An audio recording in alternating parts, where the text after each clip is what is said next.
The engagement hall glittered under crystal chandeliers, their light bouncing off the polished marble floors. Laughter and polite chatter buzzed around me, but I felt strangely detached, as though I were watching through a thick pane of glass.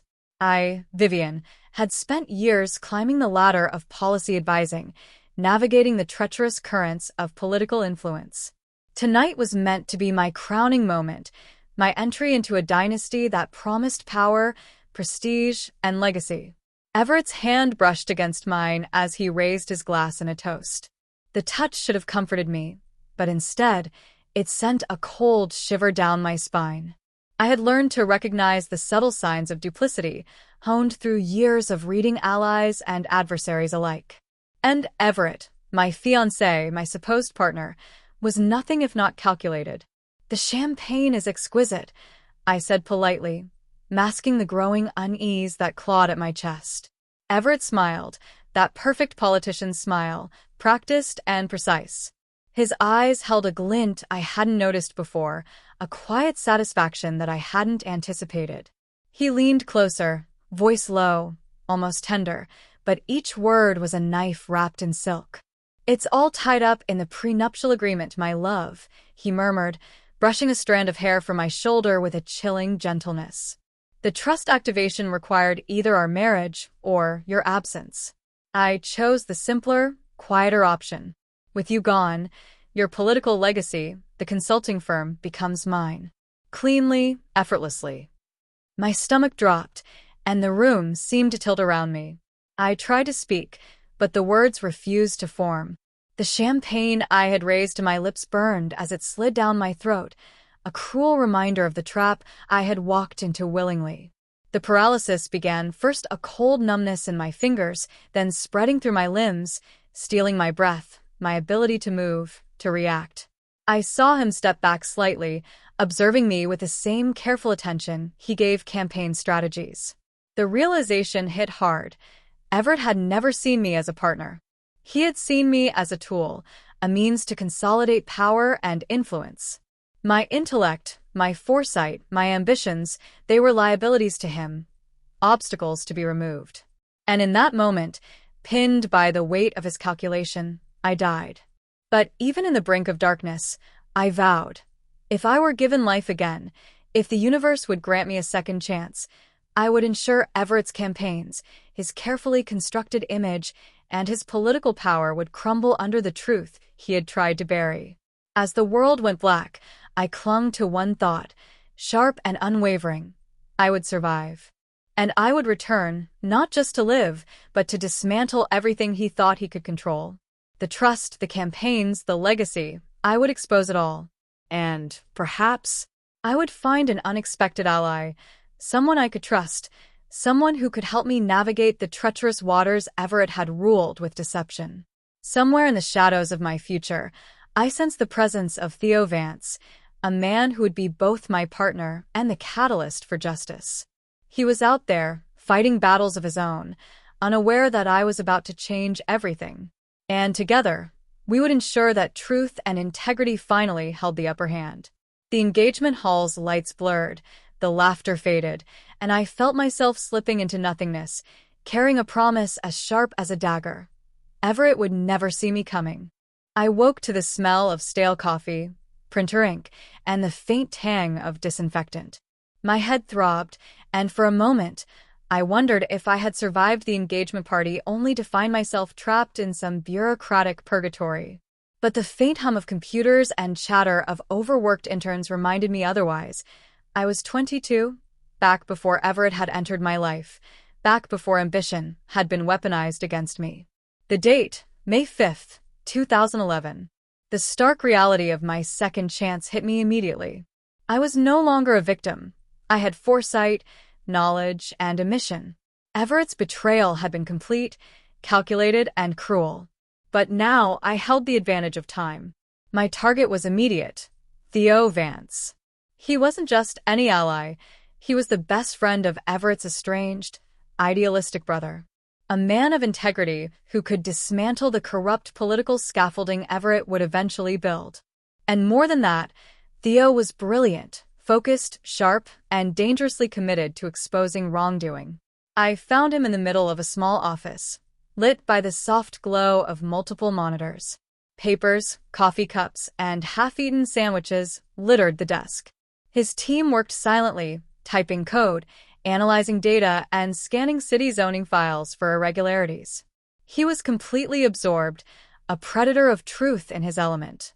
I cleared my throat, careful not to startle him. "Mr. Vance," I said, trying to sound like an ordinary intern. "I think you're missing a key detail in your zoning analysis." He looked up sharply, eyes sharp, calculating, assessing me like a chess opponent.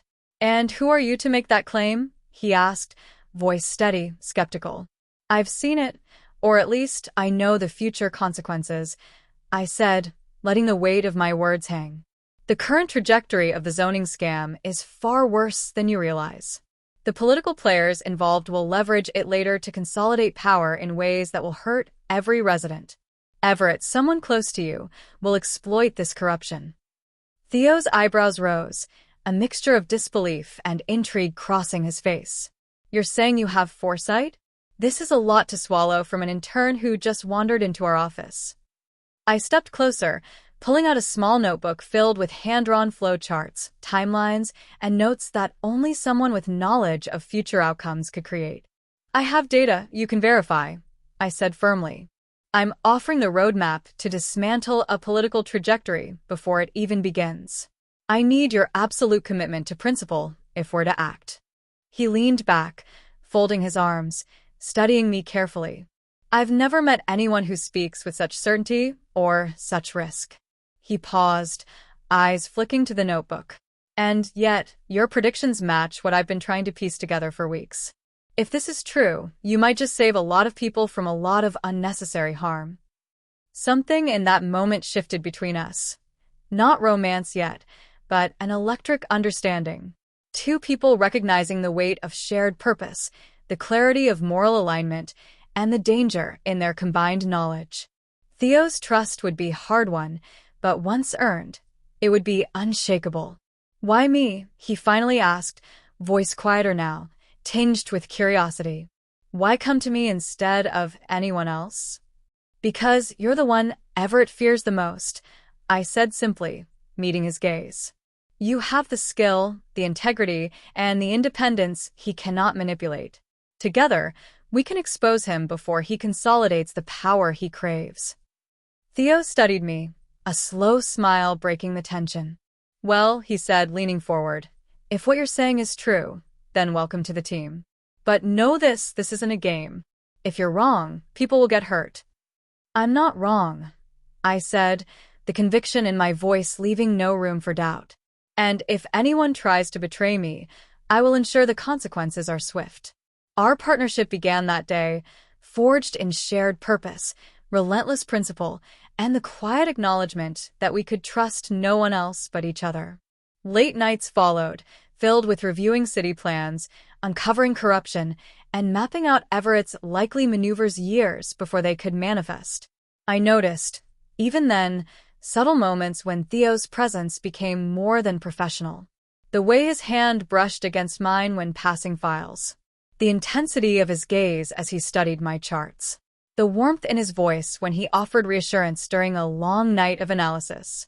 I ignored it at first, focused on the mission, but a seed had been planted, one that would grow into something neither of us could deny later. By the end of that week, Theo and I had formed a quiet, unspoken bond, respect, trust, and the beginnings of something deeper. Everett had no idea what was coming.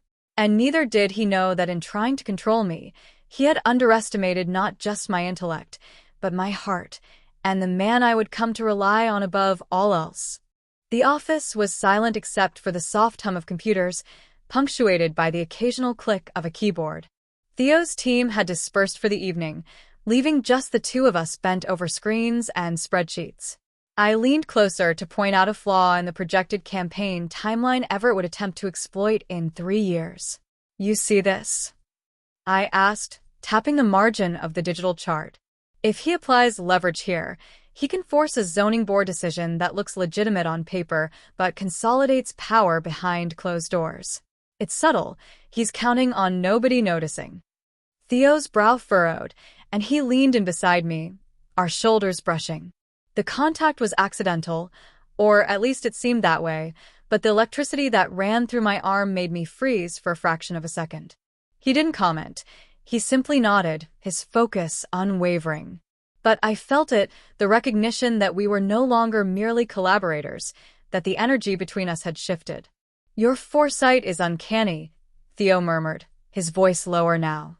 "I've never worked with someone who can anticipate moves like this." I forced myself to smile, hiding the thrill that his praise stirred in me. It's not foresight. It's remembering what should have happened if things weren't tampered with. Everett's mistakes are predictable. His moral compass non-existent. Everett didn't know it yet, but I was already steps ahead. Each move he intended to make had been anticipated, recorded, and countered in a silent war of intelligence. And Theo was my anchor in it all. He didn't just validate my data. He amplified it, providing the tools to ensure that every exposure of corruption would be absolute, undeniable, and permanent. Even in the quiet of the office, I felt the tension build. Every strategic decision, every piece of evidence we uncovered, drew us closer. There was a rhythm to our work, a silent dance between intellect and integrity, one that neither of us acknowledged aloud, but that hung thickly in the air. I caught him staring at me once, as if measuring the determination in my eyes, and felt a strange warmth that had nothing to do with the monitor's glow. Everett, as predicted, made his move. He tried to tempt me back with the promise of high-profile influence, dangling positions that would place me in the very heart of his political campaigns. "Vivian," he said during one carefully orchestrated lunch, his smile too polished to be genuine, "why throw away brilliance by siding with someone like him?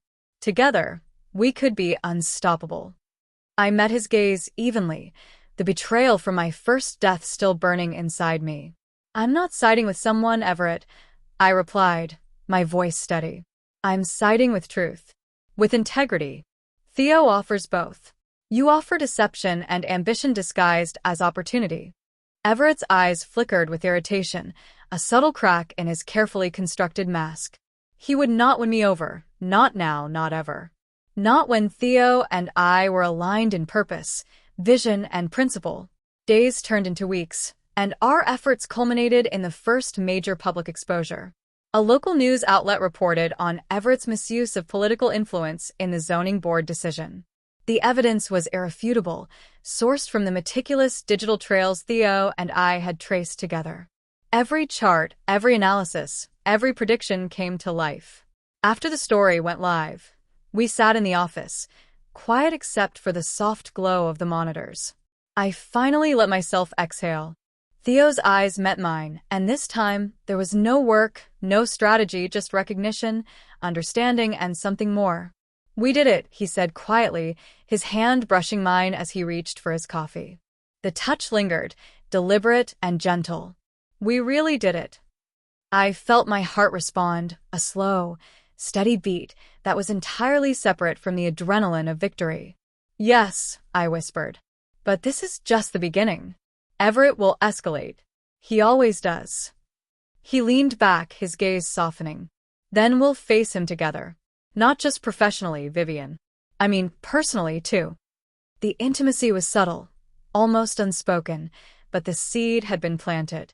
Trust, respect, and the quiet thrill of partnership had begun to intertwine with something deeper. I felt a warmth in his presence, a reassurance I hadn't allowed myself to experience with anyone. Not with Everett, not with anyone else.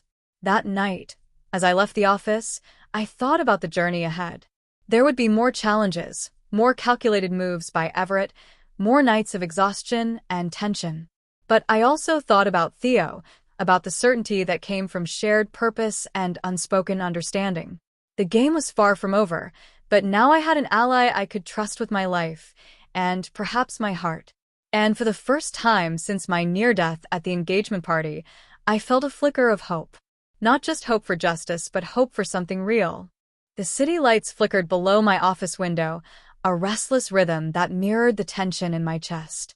Days had passed since our first major exposé on Everett, and already his presence felt like a shadow creeping over every plan we had laid. He was clever, patient, and dangerously confident, but he had underestimated one thing: my foresight and Theo's unwavering precision. I poured myself a cup of lukewarm coffee, staring at the array of digital maps, campaign records, and spreadsheets strewn across the table. Each line represented a potential move by Everett, a weakness in his calculated ascent, and a chance to strike preemptively. My fingers traced the paths carefully, memorizing the patterns as though they were lifelines. Theo entered the office, his coat dusted from the evening rain, carrying a stack of reports that would make most interns' heads spin. He caught my gaze and smiled, a subtle, almost imperceptible gesture, but it made something stir in my chest. "Late night again," he said, dropping the papers onto my desk. "Everett's playing a long game. He tried to bribe a council member today. We caught it in the logs." I nodded, my lips tight with resolve. He's desperate. Desperation is dangerous, but predictable. We can anticipate his next 3 moves. If we act now, we'll cut off his funding and isolate him politically. Theo leaned closer, his shoulder brushing mine in that way that had become a quiet reassurance. "I trust your judgment," he said, voice low, steady. "And I trust that we'll get through this together." There it was again, the weight behind his words, heavier than any strategy briefing, more impactful than the data on my screen. I wanted to look away, but I couldn't. There was honesty in Theo's gaze, a gravity that pulled at the careful walls I had built around my heart. We worked in tandem, coordinating late into the night. Theo's technical genius and my foresight formed an unbreakable chain. Emails flagged, financial loopholes traced, political connections mapped. Everett, true to form, began to make mistakes under the mounting pressure. The subtle cracks in his campaign were becoming visible, and we were ready to exploit them. But the danger was no longer abstract. Threats appeared in my mailbox, anonymous calls in the dead of night. Someone had discovered our interference, or suspected it, and I could feel Everett's calculated grip closing in. I glanced at Theo, who had paused mid-report, his eyes sharp. "Are you okay?" I asked, my voice barely a whisper. "I am," he said, and for the first time, there was a protective edge to his tone.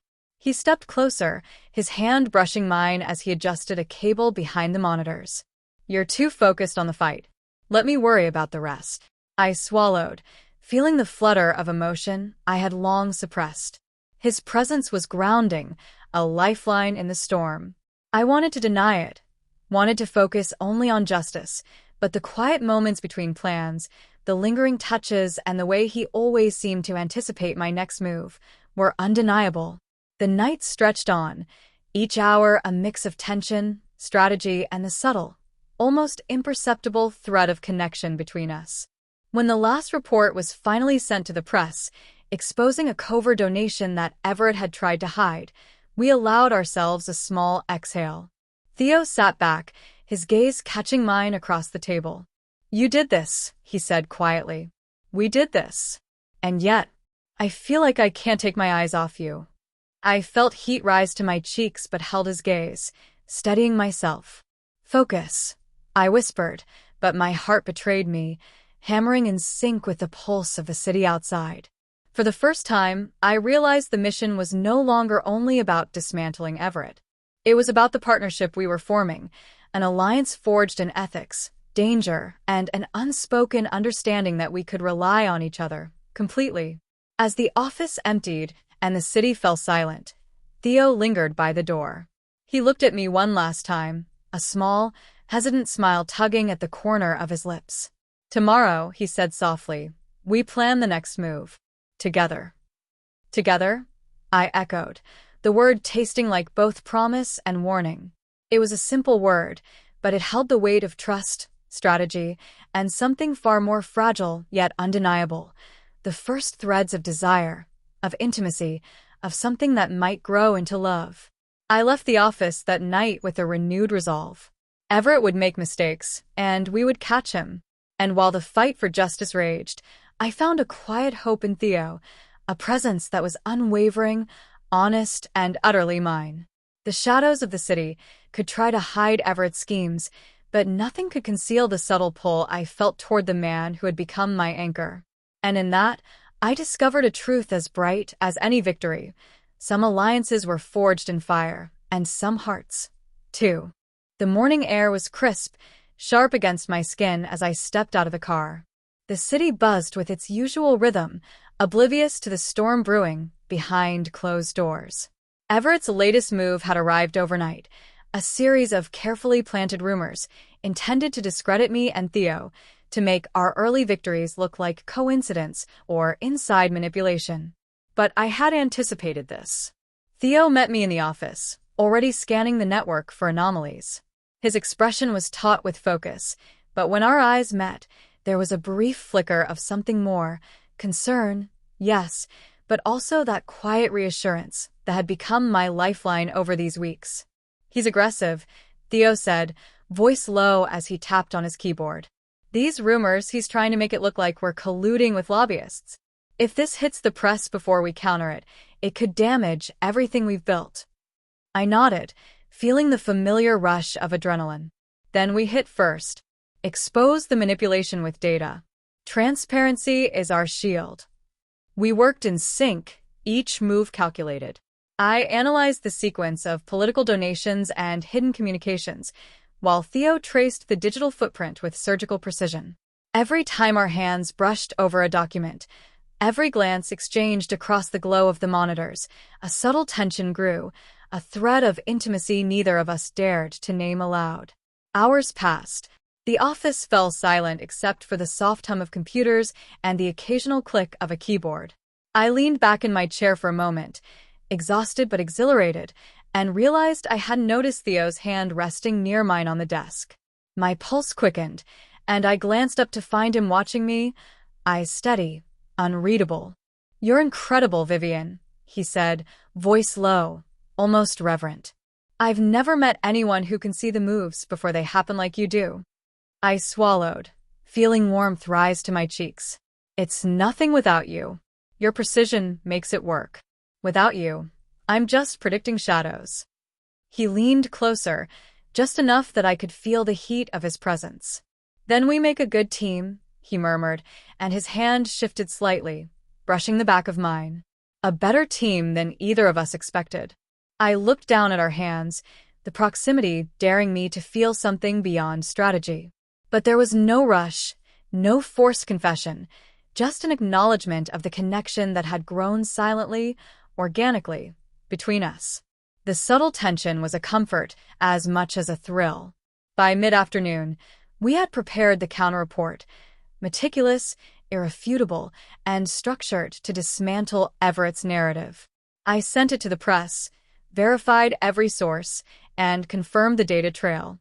Within hours, the first public responses began to appear, facts overtaking fabrication, truth shining through the carefully orchestrated lies. Everett, sensing his control slipping, escalated further.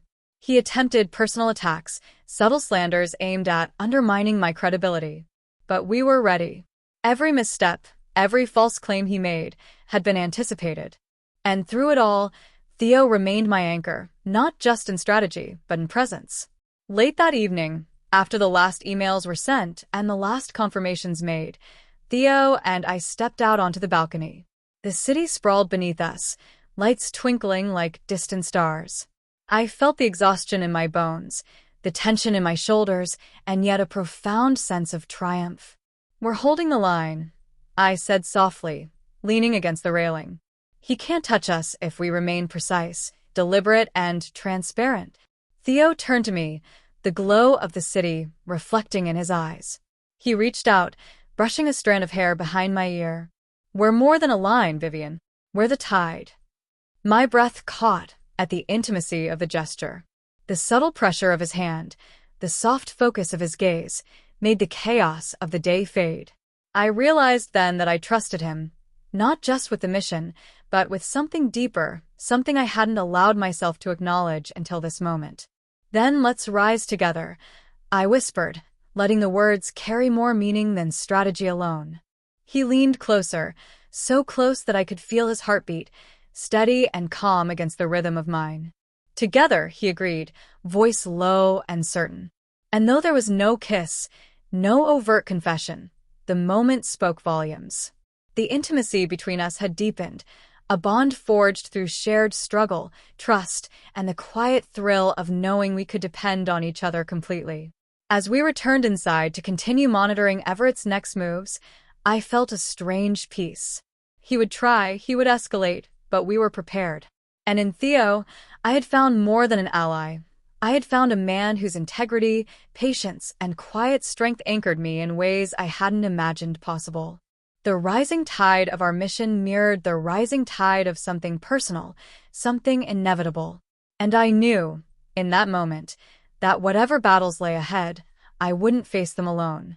The office was silent except for the rhythmic tapping of keys and the low hum of monitors. I watched the screen, tracing the last threads of Everett's network. He had become reckless, desperate, leaving mistakes that even a casual observer could spot. But I wasn't casual. I was precise, and Theo was beside me, his presence steady, unwavering. Everett's final gambit had arrived, a false whistleblower claim, designed to implicate me in bribery, to tarnish every ounce of credibility I had fought to maintain. He thought chaos would distract me. He underestimated the bond Theo and I had forged. "I've mapped the fallout," I said, pointing to a flowchart that highlighted every vulnerable node in his plan. "If we act quickly, we can expose the deception before it spreads. It's all here, preemptive transparency." Theo leaned in, his fingers brushing mine as he adjusted a link in the digital map. That small contact sent a jolt through me, electric, grounding, and somehow intimate. His eyes met mine, and I realized just how much trust had grown between us, how much comfort I found in his quiet certainty. "Vivian," he said softly, voice low but resolute. "No matter what he throws, we handle it together. You're not facing this alone." I felt a surge of warmth, a mix of relief and longing, that went beyond strategy. "Together," I echoed, savoring the word, knowing it held more than just tactical alignment. It carried trust, admiration, and a subtle, unspoken closeness we had yet to name. The execution was swift. We released verified records, traced every false claim back to Everett, and demonstrated the integrity of our data. By midnight, his campaign was unraveling, his web of lies exposed to the press and the public. Victory was ours, but it felt incomplete until I looked at Theo. He offered a small, weary smile, brushing a strand of hair behind my ear. "We did it," he murmured, the triumph in his voice soft yet profound. "And we did it together." I reached for his hand, letting our fingers intertwine. It was subtle, almost casual, but it carried weight, the acknowledgement of something deeper, the quiet promise that we could face anything as long as we remained united. For the first time, I allowed myself to believe that this mission, this fight for truth, had given me more than victory over Everett. It had given me someone I could trust entirely, someone whose presence anchored me even as the storm raged outside. And in the quiet of that moment, as the city lights reflected in our eyes, I realized some victories are more than professional. They are profoundly personal. The morning sunlight filtered through the office blinds, casting stripes across our workspace. The aftermath of Everett's collapse was quiet, his network dismantled, his influence diminished. Yet the air still hummed with tension, the residue of weeks spent navigating lies, deceit, and danger. Theo sat across from me, reviewing the final reports for residual inconsistencies. He didn't rush, didn't flinch, his steady presence a constant reassurance. I watched him, noticing the small details I had always admired, the curve of his jaw when focused, the careful way he handled documents, the faint crease of concentration in his brow. "We're officially clear," he said, finally looking up. "Nothing left to trace, no loose ends. Everett won't touch us again." I exhaled, the tension in my shoulders finally easing. "It feels surreal," I admitted. "After everything, I can finally breathe without looking over my shoulder." Theo's gaze softened, and for a moment, The weight of the past weeks fell away. He leaned forward slightly, the gap between us shrinking, and I felt a strange flutter in my chest. "You weren't alone in this, Vivian," he said, voice low. "Every move, every decision, we faced it together." I reached across the table instinctively, letting my fingers brush against his. The contact was small, almost casual, yet it carried a profound honesty. A subtle heat ran through me, one that had nothing to do with strategy or victory, and everything to do with the trust and unspoken connection that had grown between us. "Together," I whispered, smiling. The word had become a quiet mantra, a shared promise. Theo's eyes met mine, a flicker of something unspoken passing between us. He leaned closer, just enough for me to feel the warmth of his presence, and I realized how deeply I had come to rely on him, not just as an ally, but as someone whose presence grounded me. For the first time, the office felt like a sanctuary rather than a battlefield. Amid the papers, the monitors, the strategies, there was a soft, unacknowledged intimacy, an understanding that whatever challenges remained, we would face them not only side by side, but heart to heart. I allowed myself a small, unguarded smile. Victory over Everett had been necessary, but the real triumph was here, in the quiet moments of trust, in the gentle brushes of hands, in the awareness that Theo was no longer just my partner in strategy. He was becoming something infinitely more essential. The shadows of deceit had settled, and in their place, something quietly, unmistakably beautiful was taking root. The morning light spilled across the office, warm and unhurried.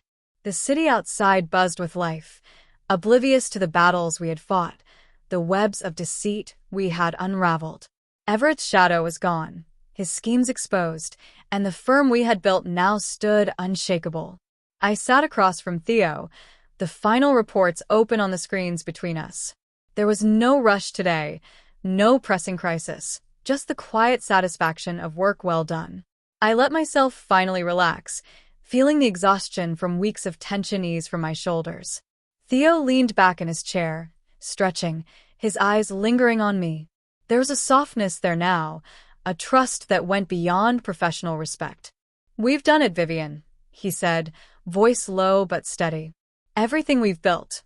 Honest, transparent, and secure. He can't touch any of it." I smiled, feeling a warmth that had nothing to do with victory over Everett. "We did it together," I replied, letting the words carry more than just strategy. They carried years of trust, shared late nights, whispered plans, and unspoken moments of connection. For a long beat, we just sat there, hands brushing occasionally over the papers, fingers meeting and holding for a heartbeat longer than necessary. The subtle intimacy between us had grown quietly, naturally, and now it seemed inevitable. Theo's hand shifted, resting lightly over mine. "Vivian," he murmured, "I've never worked with anyone like you. You see everything, anticipate every move, and yet you make the impossible feel human alive." My chest tightened, a mix of admiration, relief, and longing. "And you make it possible," I whispered. "Without you, none of this, none of us would exist." He leaned just a fraction closer, the faintest brush of his forehead against mine, a subtle acknowledgement of the bond we had nurtured. It was not a grand gesture, not a scene scripted for the world to watch. It was real, quiet, and profoundly grounding. I realized then that the integrity we had fought for professionally had mirrored the trust we were building personally. The stakes had been high, the battles brutal, but what remained was unshakable. The truth, our partnership, and a subtle, undeniable connection that no scheme or betrayal could touch. I squeezed his hand, feeling the warmth of the future we could now step into together. Everett's lies had been exposed, his ambitions crushed, but the real victory was here. In the honesty between us, the unspoken promises, and the shared certainty that, moving forward, we faced everything side by side. And as the city hummed below, I finally allowed myself to feel it fully, the quiet joy of a future not stolen, but earned. And beside me, Theo's presence was the final piece, the integrity of us, complete at last.